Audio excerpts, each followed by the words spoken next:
Hi guys, स्वागत है आपका मेरे यूट्यूब चैनल में। तो आज मैं आपके लिए एनटीपीसी रेलवे के सीबीटी 1 के जितने भी पेपर हुए थे उनके शिफ्ट वाइज क्वेश्चन पेपर मैं आपके लिए लेकर आया हूँ।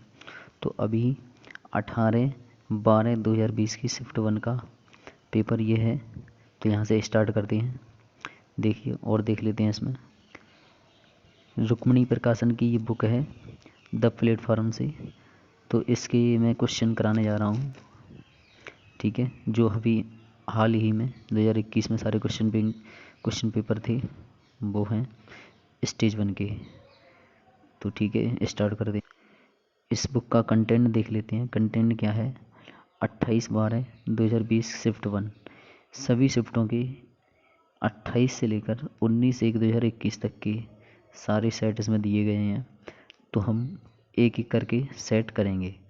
तो कृपया जो मेरे चैनल पर नए हो वो कृपया सब्सक्राइब कर लें और बेल आइकन को दबाना ना भूलें, जिससे कि और भी आगे की वीडियो मैं आपके लिए प्रोवाइड कराता रहूं। और शेयर ज़रूर कर दें। तो चलिए स्टार्ट करते हैं। पहला क्वेश्चन है, दो बसें एक मुख्य सड़क पर 185 किलोमीटर की दूरी पर स्थित दो बिंदुओं से एक दूसरे की ओर चलना शुरू करती हैं। पहली बस 35 किलोमीटर चलने के बाद दाईं ओर मुड़ती है और 17 किलोमीटर चलती है। तो देखिए, जैसे जैसे बोल रहा है वैसे वैसे बना देंगे। एक मुख्य सड़क है, एक मुख्य सड़क है और ये सड़क कितनी लंबी है? 185 किलोमीटर दूर पर एक बस इधर खड़ी है, एक बस इधर खड़ी है और ये एक दूसरे की ओर चलना प्रारंभ करती है। ये इधर को चलती है और ये इसकी तरफ चलती है।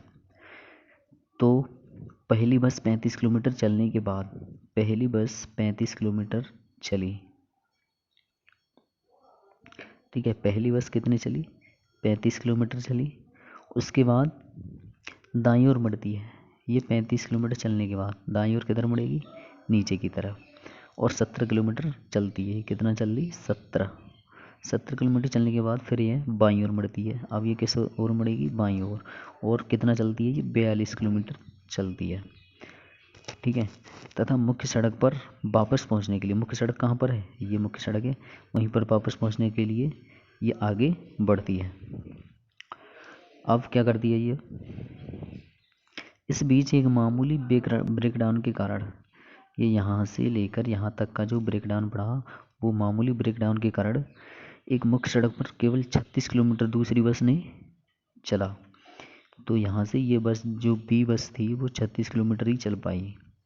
अब ये पूछ रहा है कि इस बिंदु पर दोनों बसों के बीच की दूरी कितनी है? तो 36 और ये 42 और ये 35। ये 35 चली है और ये इतना 42 चली है। तो ये दोनों तीनों जोड़ लेंगे। ये 5 और 2 7, 3 और 4 7, ये टोटल किया तो ये कितना हो गया? 6 और 7 13, 7 और 3 10 और 11 113। 113 को किससे माइनस कर देंगे? 185 से। 185 से 113 को माइनस कर देंगे तो ये कितना बचेगा? 72। तो हमारा राइट आंसर क्या हो जाएगा? 72 किलोमीटर। चलिए बढ़ते हैं आगे। हमारा नेक्स्ट क्वेश्चन है, निम्नलिखित में से कौन सा राज्य पूर्वोत्तर भारत के 7 सिस्टर राज्यों का सदस्य नहीं है? तो इसका राइट आंसर क्या हो जाएगा? दूसरी वाले का राइट आंसर क्या हो जाएगा? सिक्किम। सिक्किम क्या है? ये पूर्वोत्तर भारत के 7 सिस्टर राज्यों का सदस्य नहीं है। तो इसका राइट आंसर हो जाएगा बी, सिक्किम। चलिए नेक्स्ट क्वेश्चन देखते हैं हम। तीसरा क्वेश्चन है, किसी पदार्थ की मात्रा को मापने के लिए निम्नलिखित में से किस इकाई का उपयोग किया जाता है? तो इसका राइट आंसर क्या हो जाएगा? मोल। क्या हो जाएगा इसका राइट आंसर? मोल। चलिए अभी पिछले वाले क्वेश्चन में ये और देख लेते हैं कि 7 सिस्टर में कौन कौन से राज्य आते हैं। तो 7 सिस्टर में हमारे अरुणाचल प्रदेश, असम, ठीक है, असम के बाद मेघालय, 3 हो गए, मणिपुर और पांचवा मिजोरम, छठा है नागालैंड, और सातवां है त्रिपुरा। इन्हें बोलते हैं 7 सिस्टर, ठीक है। 7 बहनें हैं ये 7 बहनों के नाम से इन्हें जाना जाता है। सिक्किम को पर्यटकों का स्वर्ग भी कहते हैं। ये जो सिक्किम है ना, इसके लिए पर्यटकों का स्वर्ग कहा जाता है। और सिक्किम जो है बड़ी इलायची का भारत में सबसे अधिक उत्पादन करने वाला राज्य भी है ये सिक्किम। सिक्किम को फल उद्यानों का शहर कहा जाता है। फल का उद्यान इसे बोला जाता है। ठीक है। 36वां संविधान संशोधन हुआ था 1975 में। तब इसके द्वारा सिक्किम को भारत का 22वां राज्य बनाया गया था। कौन सा राज्य? 22वां राज्य बनाया गया था सिक्किम के लिए। ठीक है। तो चलिए अब हम बढ़ते हैं अगले क्वेश्चन की ओर। रीजनिंग का आ गया है ये। निम्नलिखित दिए गए विकल्पों से संबंधित शब्द को चुनें। लेखक, कलम। जैसे कलम का लेखक से क्या संबंध है? कलम जो है वो केवल लेखक चलाते हैं। ठीक है। और दर्जी क्या चलाता है? दर्जी सुई चलाएगा, कुल्हाड़ी चलाएगा नहीं, आरी चलाएगा नहीं, सर्जन की छुरी चलाएगी नहीं। तो इसका राइट आंसर क्या हो जाएगा? सुई। चलिए नेक्स्ट क्वेश्चन की तरफ चलते हैं। कुड्डनकुलम नाभिकीय विद्युत परियोजना किस राज्य में स्थित है? तो इसका राइट आंसर क्या हो जाएगा? तमिलनाडु। कुड्डनकुलम जो नाभिकीय विद्युत परियोजना है वो कहाँ पर है? हमारी तमिलनाडु में। अब देखिए कुछ और परमाणु ऊर्जा संयंत्र हैं वो भी देख लेते हैं। जैसे क्या है? काकरापार। काकरापार परमाणु ऊर्जा संयंत्र कहाँ पर है? काकरापार है गुजरात में। कहाँ पर है? गुजरात में। और कैगा परमाणु केंद्र, कैगा कहाँ पर है? कैगा हमारा कहाँ पर है? कैगा कर्नाटक में है। ठीक है। नेक्स्ट क्वेश्चन देख लेते हैं। तारापुर। तारापुर कहाँ पर है? तारापुर हमारा महाराष्ट्र में है। तारापुर कहाँ है? महाराष्ट्र में। जो तारापुर परमाणु ऊर्जा संयंत्र केंद्र है ये संयुक्त राज्य अमेरिका की सहायता से स्थापित किया गया था। ये भारत का पहला परमाणु विद्युत संयंत्र है। ठीक है। एक और देख लेते हैं। रावतभाटा। रावतभाटा कहाँ पर है? रावतभाटा कहाँ पर है? ये रावतभाटा परमाणु ऊर्जा संयंत्र कहाँ पर है? राजस्थान में। कहाँ पर है? राजस्थान में स्थित है। इसकी शुरुआत किसने की थी? कनाडा के सहयोग से हुआ है ये। रावतभाटा किसके सहयोग से? कनाडा के सहयोग से हुआ है। ठीक है। अब कुछ यहाँ से याद कर लेते हैं। जैसे परमाणु बम के निर्माणकर्ता कौन थे? परमाणु जो बम था उसके निर्माणकर्ता कौन थे? ओपेनहेमर। कौन थे? ओपेनहेमर। आप इसको एक कॉपी में अपने नोट्स बना लें इसे। ठीक है। दूसरा है हाइड्रोजन बम। हाइड्रोजन बम है, उसकी निर्माणकर्ता कौन है? Edward Teller. कौन है? Edward Teller.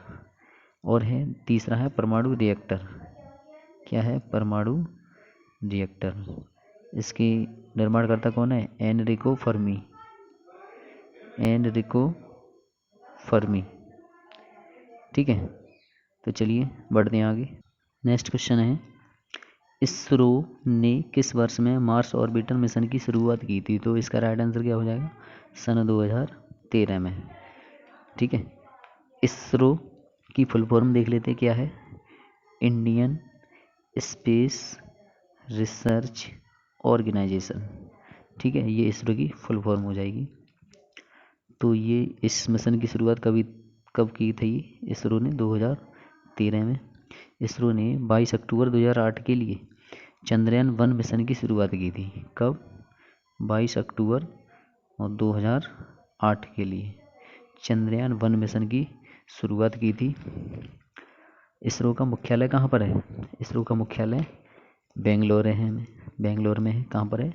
बेंगलोर कर्नाटक में। भारत का पहला उपग्रह आर्यभट्ट। पहला उपग्रह कौन सा था? आर्यभट्ट। कब प्रक्षेपित किया गया था? 19 अप्रैल सन 1975 के लिए। ठीक है। 19 अप्रैल सन 1975 के लिए सोवियत संघ के बैकानूर अंतरिक्ष केंद्र से इंटर कॉस्मोस प्रक्षेपण द्वारा अंतरिक्ष में छोड़ा गया था। ठीक है। चलिए बढ़ते हैं आगे। हमारा नेक्स्ट क्वेश्चन है 7वां। निम्नलिखित में से कौन सा DRDO द्वारा विकसित एक मल्टी बैरल रॉकेट सिस्टम है? तो इसका राइट आंसर क्या हो जाएगा? पिनाका। क्या है? पिनाका। पिनाका जो है DRDO द्वारा विकसित एक मल्टी बैरल रॉकेट सिस्टम है। पिनाका स्वदेशी तकनीकी से DRDO द्वारा विकसित किया गया है। ठीक है। तो DRDO की फुल फॉर्म देख लेते हैं।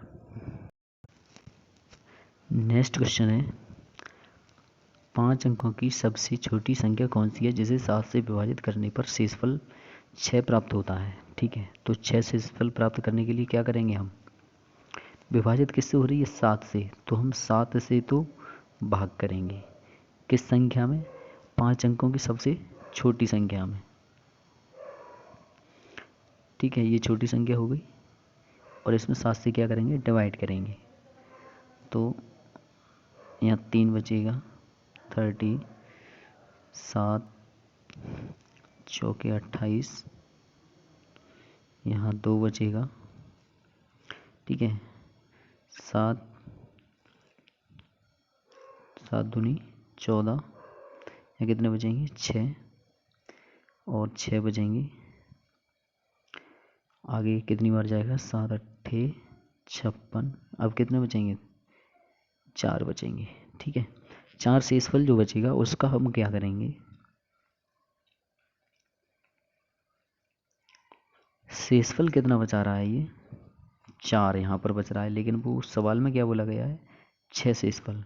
तो हम क्या करेंगे, 6 में से 4 घटाएंगे, कितना बचा, 2।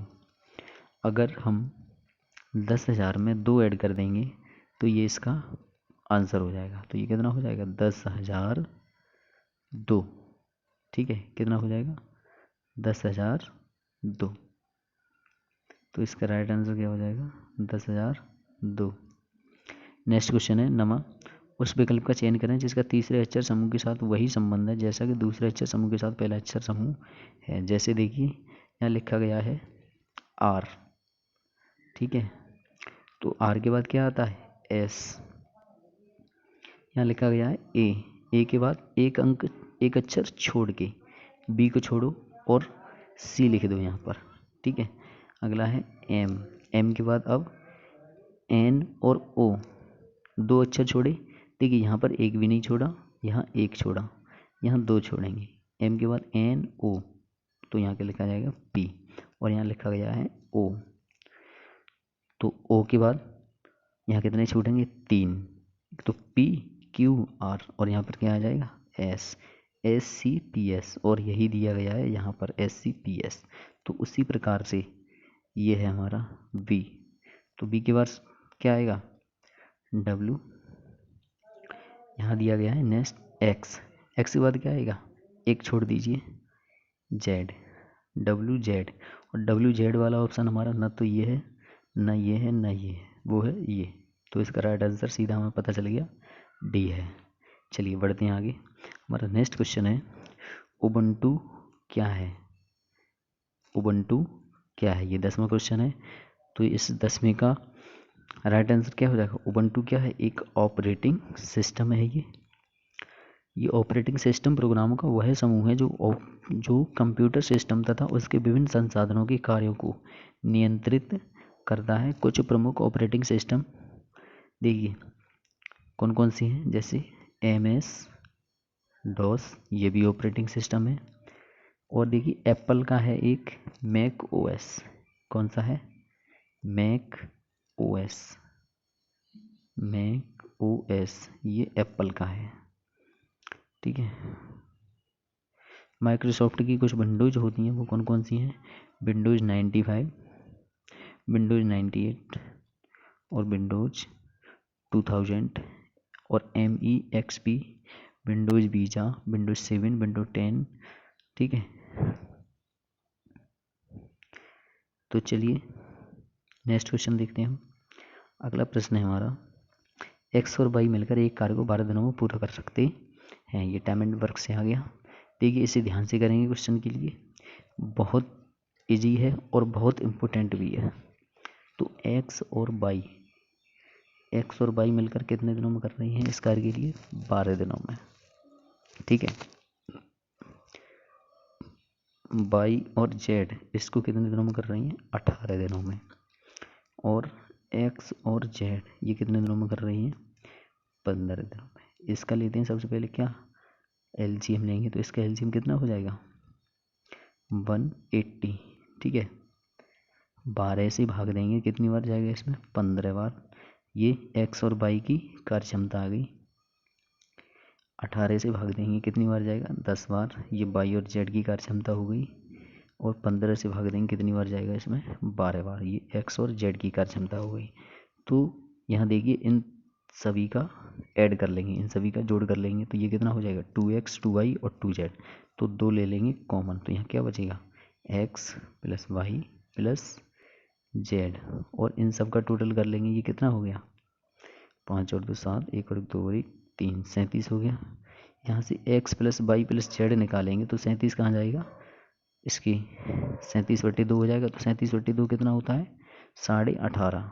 और 18.5 से भाग देंगे हम कितने में, 18.5 से भाग देंगे 180 में। तो ये लगभग कितनी बार जाएगा, 18 दहाई 180, 10 बार जाएगा। तो इसका राइट आंसर क्या हो जाएगा, 10। लगभग में आंसर दिया गया है ये, ठीक है। इसका राइट आंसर हो जाएगा 10। नेक्स्ट है सबरीमाला मंदिर कहाँ पर स्थित है। तो जो सबरीमाला मंदिर है वो कहाँ पर है, केरल में स्थित है ये। यह मंदिर कौन से भगवान के लिए समर्पित है, अयप्पा। कौन से, अयप्पा। अयप्पा भगवान के लिए ये समर्पित है ये मंदिर। इस मंदिर में महिलाओं मतलब फीमेल जो हैं उनके प्रवेश पर प्रतिबंध लगा हुआ है ये, जैसे सुप्रीम कोर्ट द्वारा हटा दिया गया है, अभी वर्तमान में हटा दिया गया है, पहले प्रतिबंध लगाया गया था। अब यहाँ से इस मंदिर से कुछ याद आता है, जैसे सूर्य मंदिर। सूर्य मंदिर कहाँ पर है, उड़ीसा में है, ठीक है। सूर्य मंदिर कहाँ पर है, उड़ीसा में है। और इसका सूर्य मंदिर का दूसरा नाम क्या है, ब्लैक पैगोडा। क्या नाम है, ब्लैक पैगोडा। कैसे कहते हैं, सूर्य मंदिर के लिए ही कहते हैं। और अच्छा ब्लैक पैगोडा ये रहा, तो वाइट पैगोडा क्या हो गया, वाइट पैगोडा हो जाएगा अमृतसर का स्वर्ण मंदिर। स्वर्ण मंदिर के लिए वाइट पैगोडा कहते हैं, ठीक है। दिलवाड़ा का जैन मंदिर कहाँ पर है, दिलवाड़ा का जैन मंदिर माउंट आबू पर्वत पर स्थित है, ठीक है। और विष्णुपद मंदिर कहाँ पर है, गया में। कहाँ पर है, गया। गया कहाँ पर है, बिहार में, ठीक है। नेक्स्ट है ओंकार वाट मंदिर, ये कहाँ पर है, कंबोडिया में, ठीक है। चलिए अब बढ़ते हैं हम अगले क्वेश्चन की तरफ। हमारा नेक्स्ट क्वेश्चन है निम्नलिखित में से कौन सा स्मारक दिल्ली में स्थित नहीं है। तो देखिए दिल्ली में स्थित नहीं है वो क्या है, बुलंद दरवाज़ा। ये बुलंद दरवाज़ा कहाँ पर है, फतेहपुर सीकरी। कहाँ पर है ये, फतेहपुर सीकरी में है ये बुलंद दरवाज़ा, जो कि उत्तर प्रदेश में पड़ता है, आगरा के पास। और अलाई दरवाज़ा रहा, इंडिया गेट रहा, और हुमायूं का मकबरा रहा, और हौज खास, लाल किला, सफदरजंग का मकबरा और जामा मस्जिद दिल्ली में ही स्थित हैं ये सभी, ठीक है। अच्छा बुलंद दरवाज़ा का निर्माण जो है किसने करवाया था, अकबर ने। अकबर ने कब कराया था, अकबर ने किस टाइम कराया था, जब वह गुजरात पर विजय पा चुका था, गुजरात पर विजय पा चुका था। उसके उपलक्ष्य में उसने बुलंद दरवाज़ा का निर्माण करवाया। कहाँ पर, फतेहपुर सीकरी में लौटने के बाद। अकबर का मकबरा कहाँ पर है, सिकंदरा। कहाँ पर है, सिकंदरा। सिकंदरा कहाँ पर है, उत्तर प्रदेश में है, ठीक है। अच्छा बीबी का मकबरा कहाँ पर है, तो बीबी का मकबरा कहाँ हो जाएगा, औरंगाबाद। कहाँ हो जाएगा, औरंगाबाद। ये औरंगाबाद कहाँ पर है, महाराष्ट्र में, ठीक है। तो ये रहे आज के प्रश्न। तो कृपया मेरे चैनल को सब्सक्राइब कर लें जो व्यक्ति नए हों, और शेयर ज़रूर कर दें, ठीक है। Thank you, take care, bye bye.